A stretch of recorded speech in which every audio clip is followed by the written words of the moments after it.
ضمن المنتخب الوطني المغربي لكرة القدم تأهله رسميا إلى ثمن النهائي كأس إفريقيا كوت ديفوار 2023.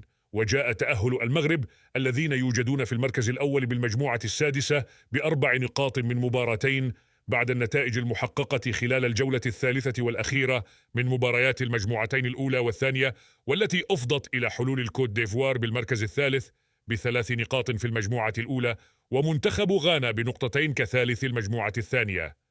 وتنص لائحة المسابقة على تأهل المتصدر ووصيف كل مجموعة من المجموعات الست إلى الأدوار الإقصائية في المسابقة القارية، بالإضافة إلى أفضل 4 منتخبات حاصلة على المركز الثالث.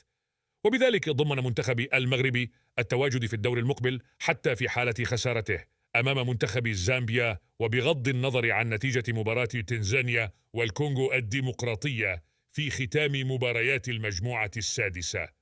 تجدر الإشارة إلى أن المنتخب الوطني المغربي سيختتم دور المجموعات بمواجهة زامبيا بعد غد الأربعاء في 9 مساء على أرضية ملعب لوران بوكو بسان بيدرو الإيفوارية.